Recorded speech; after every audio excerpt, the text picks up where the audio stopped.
3장의 말씀입니다.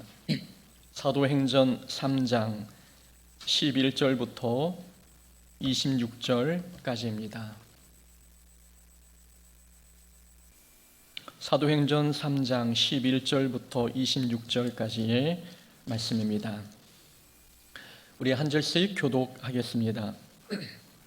나은 사람이 베드로와 요한을 붙잡으니 모든 백성이 크게 놀라며 달려나아가 솔로몬의 행각이라 불리우는 행각에 모이거늘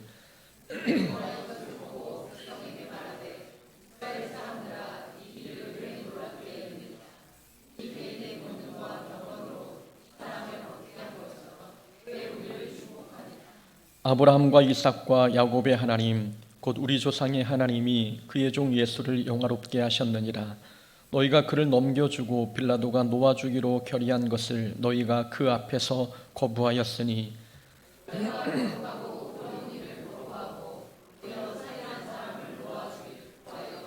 생명의 주를 죽였도다. 그러나 하나님이 죽은 자 가운데서 그를 살리셨으니 우리가 이 일의 증인이라.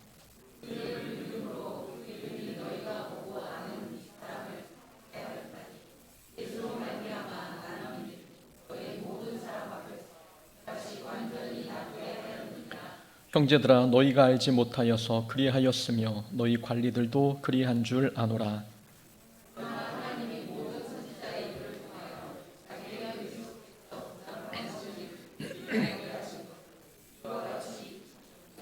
그러므로 너희가 회개하고 돌이켜 너희 죄 없이 함을 받으라. 이같이 하면 새롭게 되는 날이 주 앞으로부터 이를 것이요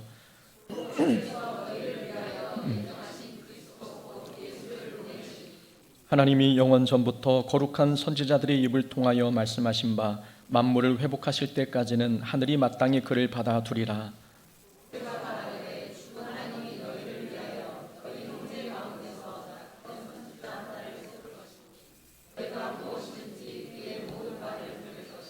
누구든지 그 선지자의 말을 듣지 아니하는 자는 백성 중에서 멸망받으리라 하였고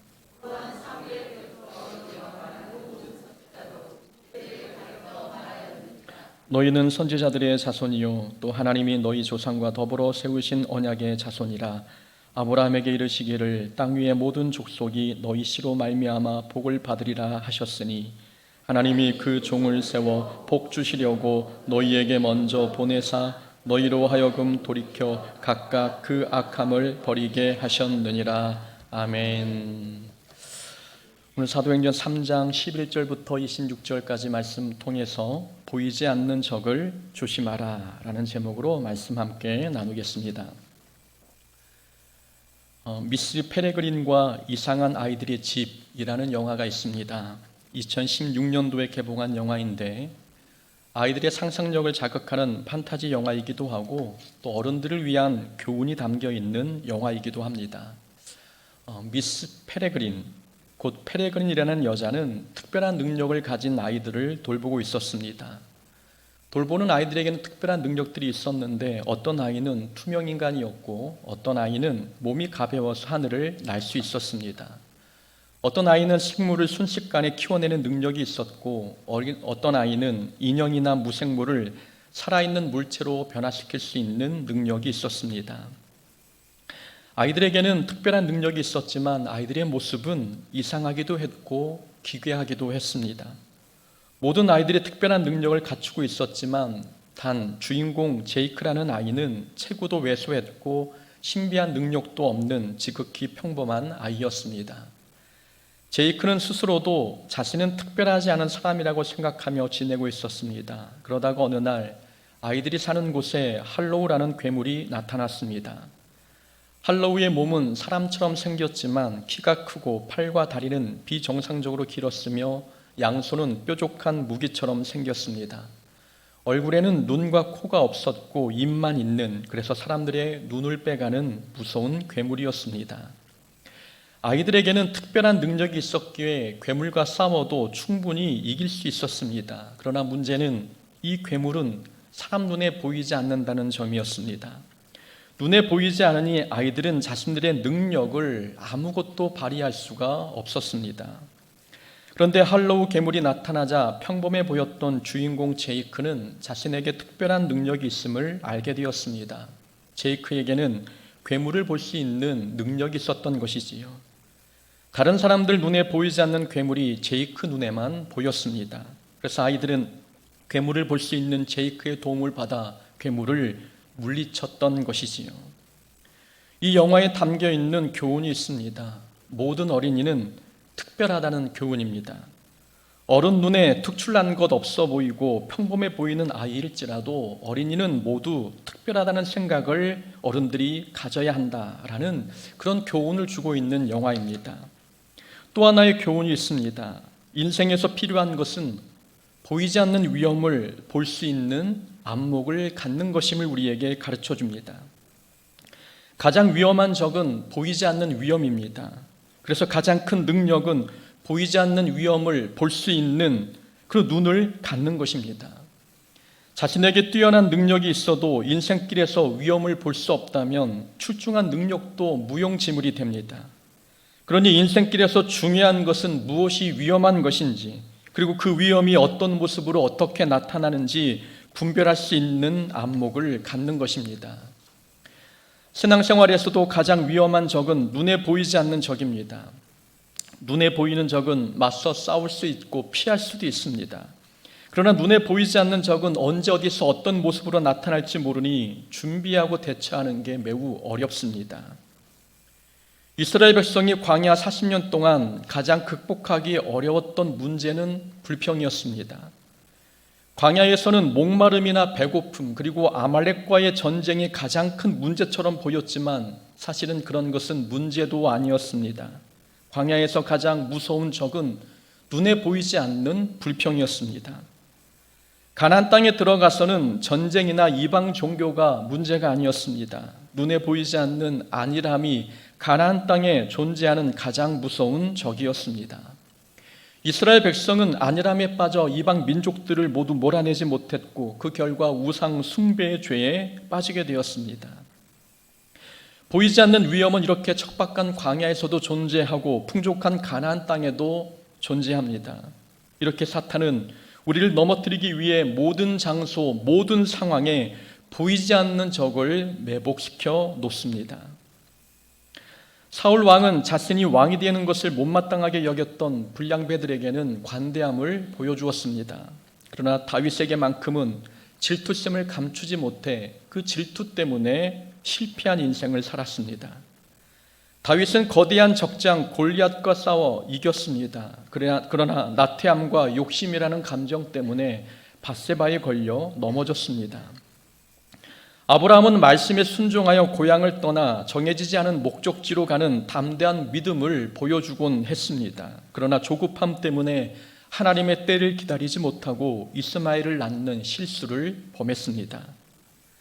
사울, 다윗, 아브라함 이 모든 사람들은 보이는 적, 보이는 위험과의 싸움에서는 패배하지 않았습니다. 그러나 육신의 눈으로 볼 수 없는 위험 앞에서는 모두 무너지고 말았던 것이지요. 신앙생활에서 우리를 넘어지게 했던 것들도 대부분 눈에 보이지 않는 위험들 아닙니까? 우리는 우리를 힘들게 하는 사람 때문에 넘어진 것 같지만 사실은 사람 때문에 넘어진 게 아니라 그 사람을 향한 미움 때문에 넘어진 적이 많습니다.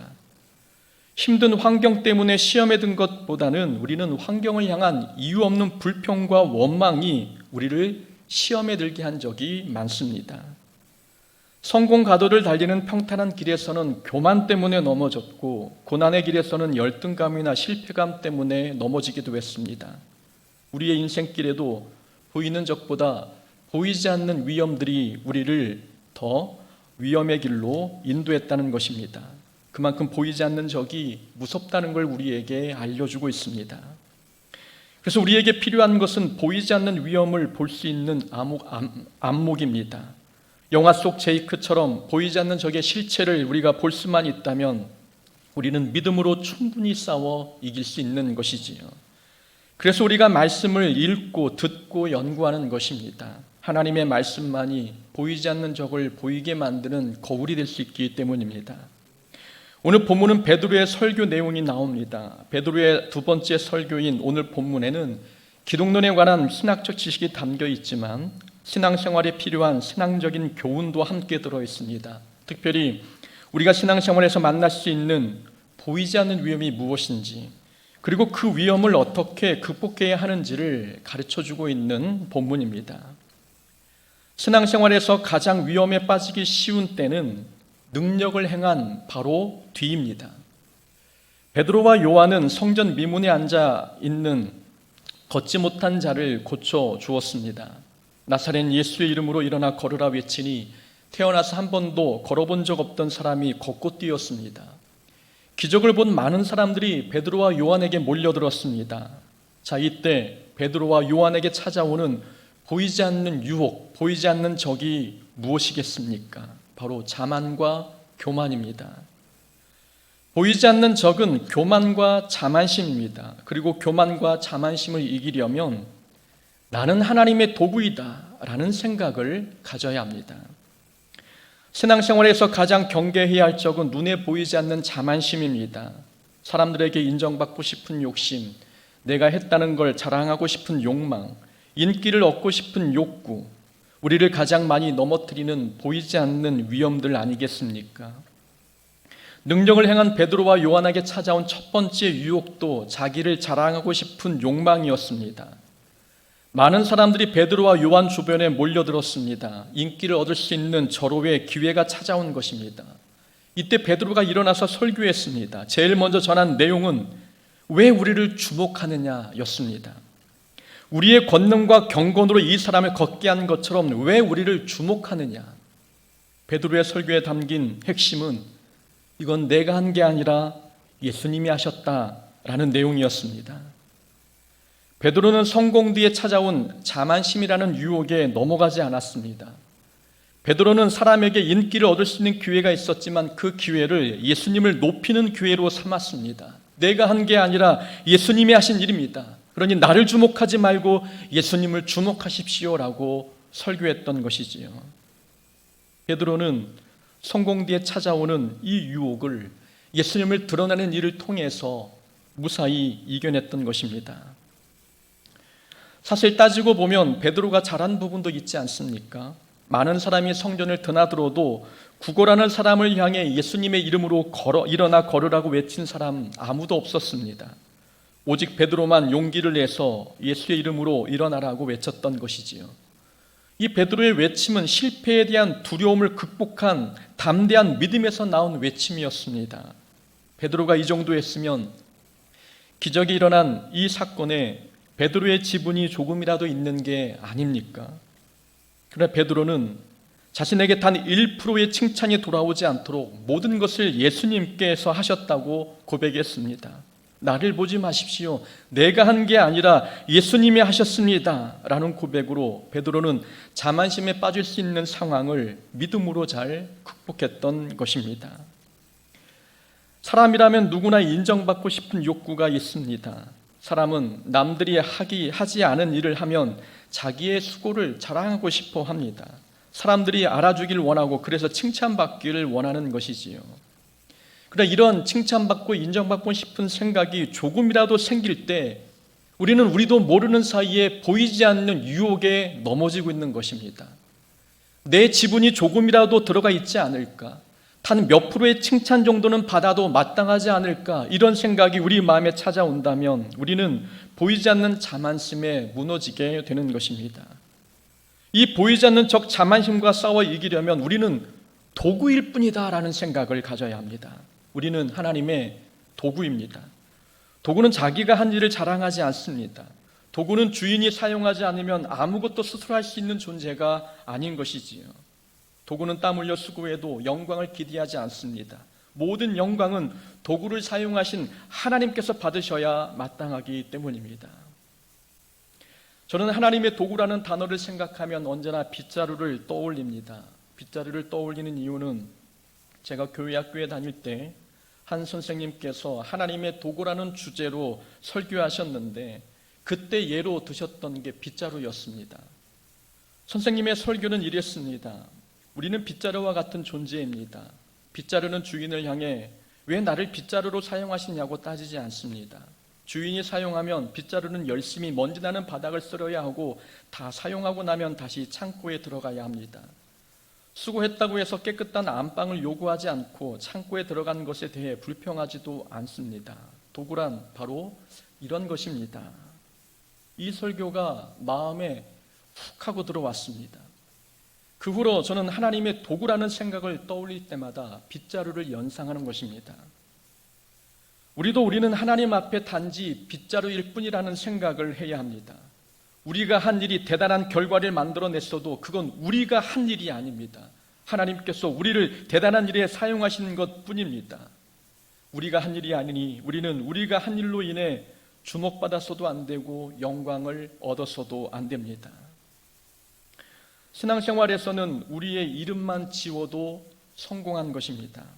우리가 한 일을 우리 기억에서 지우고 사람들의 기억에서도 지우는 것, 우리가 했던 모든 봉사와 헌신의 장소에서 우리의 이름을 지워나가는 것, 이것만 잘해도 신앙생활은 성공하는 것입니다.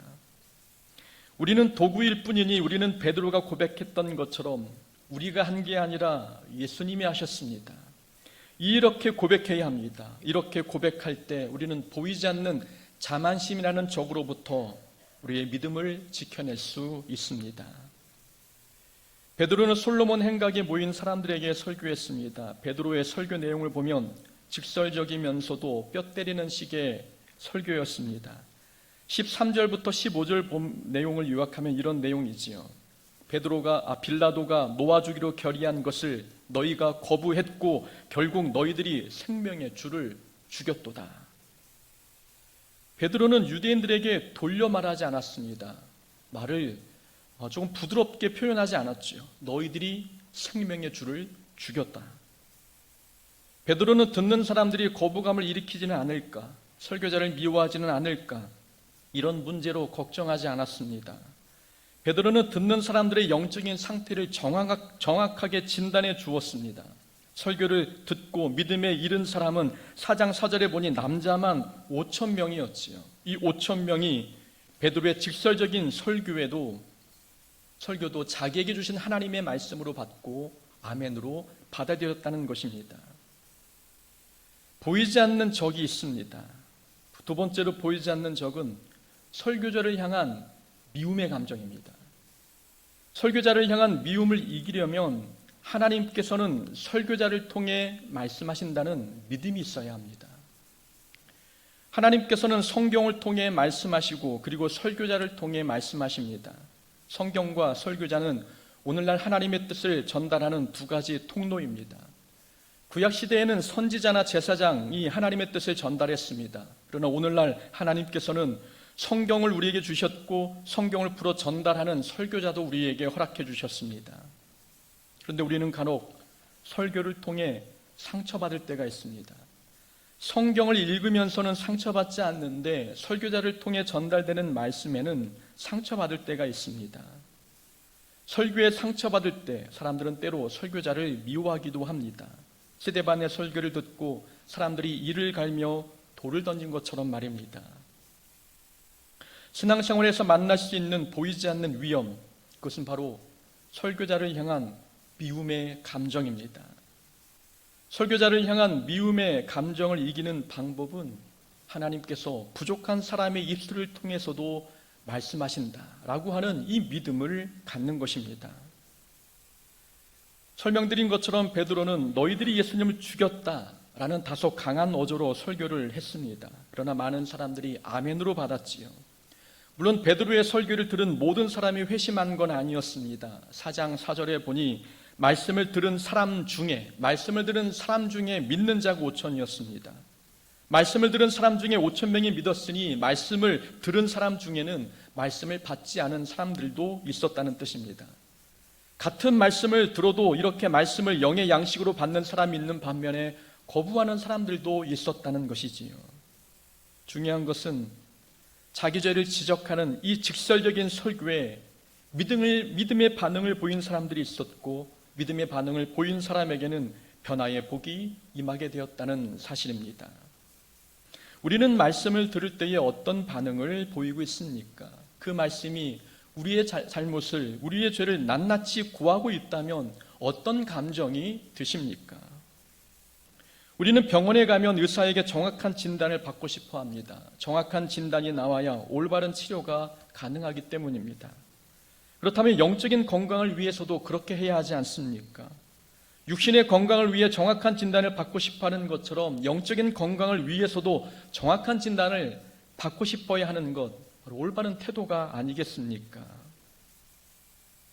TV에서 한 장애인이 강연하는 모습을 보았습니다. 그분이 말씀하기를 대한민국에 장애인이 260만 명 이상 있다고 합니다. 생각보다 상당히 많은 숫자이지요. 이 숫자는 전체 인구의 5%에 해당되는 수였습니다. 그리고 대한민국 전체 중고등학생 숫자를 합친 것보다도 많은 숫자였습니다. 장애인이 많다는 이야기를 들으면서 하나의 중요한 생각이 떠올랐습니다. 장애인이 이렇게 많다면, 그렇다면 그리스도인들 중에서도 영적 장애가 있는 분들이 많지 않을까 하는 생각이었습니다. 장애인 숫자가 전체 인구의 5%라고 하는데, 그렇다면 확률적으로 1000만 성도 중에 영적인 장애가 있는 분들이 반드시 존재하지 않을까라는 생각입니다. 1000만 성도가 모두 다 건강할 리는 없기 때문입니다. 그런데 문제는 어떤 누구도 자기 자신이 영적으로 문제가 있다고 생각하는 사람은 거의 없다는 것입니다. 건강한 사람도 감기에 걸릴 수 있는데 사람들은 자기의 영적인 부분에서는 단 한 번도 질병에 걸리지 않는다고 생각하는 것 같습니다. 그래서 설교가 마음을 찌르면 기분이 상하는 것입니다. 자신은 건강하고 아무 문제가 없는데 설교가 계속 자기를 책망하는 것 같으면 받아들이기 힘들어합니다. 의사의 처방은 수긍하는데 말씀해주는 처방은 거절하는 모습이지요. 만약 말씀이 우리의 마음을 찌른다면 우리는 우리 영혼에 아픈 부분이 있어서 하나님께서 치료하신다고 생각해야 합니다. 지난달에는 나의 영적 상태가 건강했는데 이번 달에는 잠시 영적으로 감기에 걸려서 지금 들리는 말씀이 내 마음을 아프게 하는구나 라고 생각해야 합니다. 그래야 하나님의 말씀이 우리에게 양약이 될 수 있습니다. 말씀이 아프다는 것은 하나님께서 말씀을 통해 우리의 문제를 드러내시는 것입니다. 말씀이 우리 마음을 아프게 한다면 하나님께서 우리 문제를 드러내시고 치료하는 것이니 그 말씀 앞에 우리는 감사함으로 받아야 합니다. 설교가 마음을 찔렀다고 설교자를 미워하면 그 미움은 우리의 신앙생활을 무너뜨릴 것입니다. 설교자를 미워하면 모든 말씀이 귀에 들어오지 않습니다. 그러니 모든 설교를 사람의 말로 듣지 말고 하나님의 말씀으로 바꾸어 들어야 합니다. 그래야 미움이라는 이 보이지 않는 적으로부터 우리의 마음과 믿음을 지켜낼 수 있습니다. 베드로는 이렇게 많은 사람들에게 죄를 지적하며 설교했습니다. 베드로는 백성들의 죄를 직설적으로 지적했지만 17절에서 이렇게 덧붙여 말했습니다. 형제들아 너희가 알지 못하여서 그리하였으며. 베드로는 백성들의 죄를 지적했지만 그건 백성들을 정죄하려는 목적이 아니었습니다. 베드로는 유대인들을 사랑하기에 유대인들이 회개하여 하나님의 자녀가 되는 그 복을 누리기를 원했습니다. 유대인을 향한 베드로의 사랑의 마음을 엿볼 수 있는 말이 바로 17절의 말씀이죠. 너희가 알지 못하여서 그리하였느니라. 너희가 몰라서 그런 거니까, 몰라서 죄를 지은 것이니 이제 회개하면 된다. 몰라서 죄를 지은 거니 회개하면 용서받을 수 있고 하나님의 자녀가 될 수 있다라는 내용으로 설교하고 있는 것입니다. 베드로는 유대인들을 정죄하고 있는 것이 아니라 진단하고 고쳐주기 위해서 사랑의 말씀을 전해주고 있는 겁니다. 보이지 않는 우리의 신앙생활의 적이 또 하나 있습니다. 그것은 바로 정죄하고 싶은 마음입니다. 정죄하려는 죄에서 벗어나려면 우리는 몰라서 그런 거야 라고 생각해야 합니다. 우리의 신앙생활을 무너뜨리는 보이지 않는 적은 상대방을 너무 쉽게 정죄하고 싶어하는 마음입니다. 정죄라는 단어는 죄가 있다고 단정짓다라는 뜻입니다. 이 정죄가 무서운 이유는 이 정죄는 상대방에게도 상처를 주지만 정죄하는 자기 자신도 죄에 빠지게 한다는 점입니다. 정죄하는 마음에는 자기는 옳고 상대방은 틀렸다는 생각이 담겨 있습니다. 또한 정죄하는 마음에는 상대방을 비난하는 마음도 들어 있습니다. 예수님께서는 우리에게 비판하지 말라고 말씀하셨습니다. 비판, 곧 정죄는 하나님께서 기뻐하지 않으시는 무서운 죄이기 때문입니다. 우리가 정죄를 조심해야 되는 이유가 있습니다. 우리가 내리는 판단, 우리가 내리는 이 정죄, 이것은 말씀의 기준이 되는 경우는 거의 없기 때문입니다. 누군가를 판단할 때 사람들은 자기 감정이나 자기 신념이 기준이 되는 경우가 많습니다. 감정과 기분이 기준이 되면 친한 사람에게는 관대해도 싫어하는 사람에게는 엄격해집니다. 만약 우리가 볼 때 나는 저 사람이 잘못했다고 생각했는데 다른 사람들은 나와 의견이 다르다면 우리는 자기의 판단 기준을 돌아봐야 합니다.